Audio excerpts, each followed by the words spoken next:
Pandemic is over. We still have a problem with COVID. We're still doing a lot of work on it. But the pandemic is over. If you notice, no one's wearing masks. Everybody seems to be in pretty good shape. He was wearing a mask in public outside 2 weeks ago. The problem is the damage is already done from the virus, as well as from the government's draconian overreaction and COVID measures.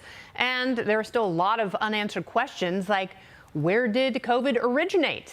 And who got rich off the vaccines? Last week, Kentucky Republican Senator Rand Paul confronted Dr. Fauci about the latter. Watch.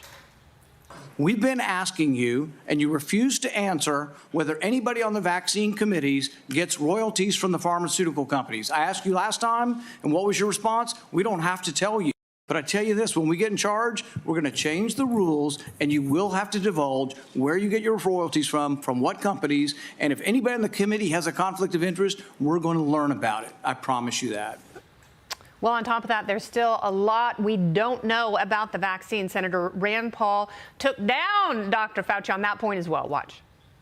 You seemed quite certain of yourself in 2004, but in 2022, there's a lot less certainty. A vaccination following infection gives an added extra boost. And that film that you showed is really taken out of context. If you ignore whether they've been infected, you're ignoring a vaccine, basically. When people decry vaccine hesitancy, it's coming from the gobbledygook that you give us. As you heard, Senator Paul is vowing to investigate all of it should Republicans win the Senate. So when would that begin? And shouldn't they be doing that now? Here with me tonight, Kentucky Republican Senator Rand Paul. Senator Paul, welcome back to the show. Thanks for having me. So you really are the only honest actor who is taking it to Dr. Fauci, who is so horribly conflicted. Now, for you, what is the most troubling conflict of interest that he has? Well, the thing is the entire pandemic, if it came from a lab, the fact that he approved the research and funded the lab would draw culpability to himself, culpability to the NIH, culpability to all of these people who made the unwise decision to send money to China to do dangerous research. So that's why they steadfastly resist this.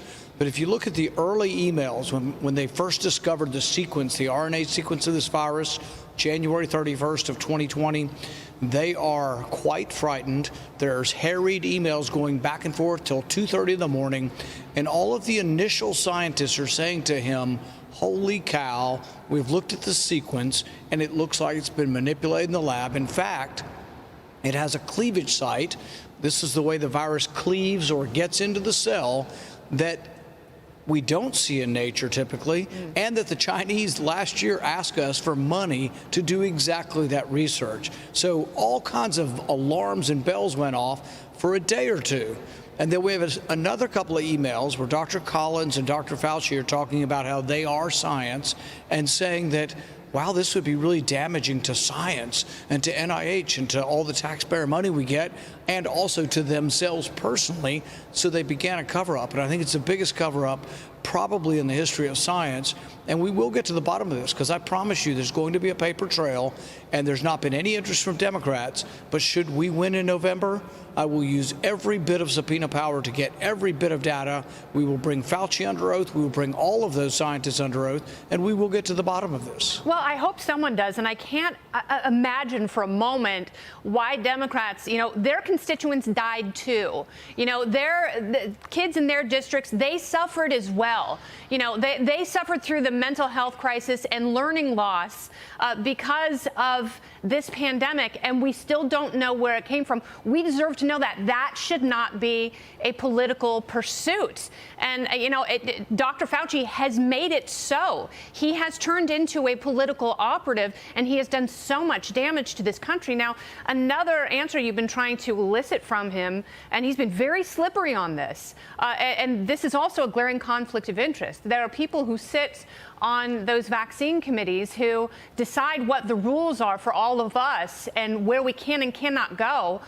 Could they be getting royalties, and could they be enriched from the vaccines that they are forcing into people's bodies? So we've asked this question over and over again. Fauci and others have refused to answer any questions. They're steadfastly refusing to answer any questions, but a judge, through the Freedom of Information Act, required that they release some emails. They released them, but they blanked them all out except for the total amount of royalties. But it's not a small amount. 1,800 scientists received $193 million, but they won't tell us from which companies to which scientists. So my question is simply this. And it may not, there may be nobody on the committee that's received this money, but if they won't tell us, it makes us wonder. So on the vaccine committees, there's several committees that approve vaccines and then push forward these mandates. Is anybody on those committees receiving royalties from the 2 companies that make the vaccine, or 3 companies that make the vaccine?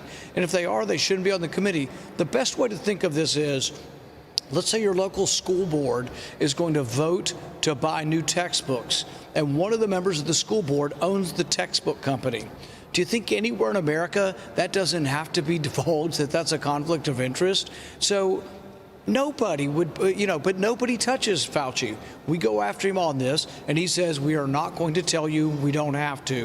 And then he cites a law from 1980 that we're investigating the law, and we will change the law if it's protecting him.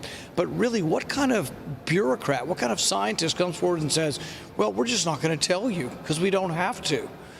He and his wife make $850,000 a year working for the government, and we want to know if these scientists that are raking in that much money are also receiving royalties, and if they're receiving royalties from companies for which they are approving the drugs. That's a clear conflict of interest. Absolutely. And the ramifications in society are totally unacceptable, and he deserves to be pressed on this and held to account.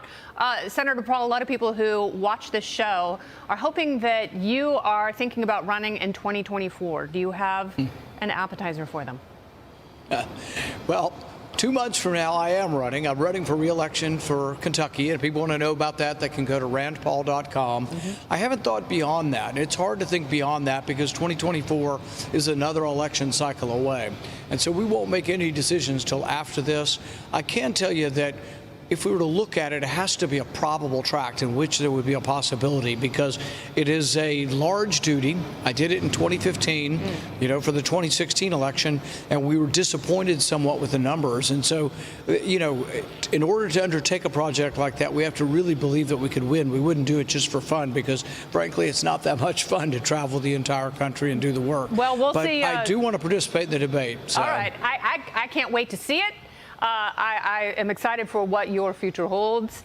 And unlike Dr. Fauci, you believe in data and science, so I'm sure that will inform your decision. Senator Paul, thank you so much. Thank you.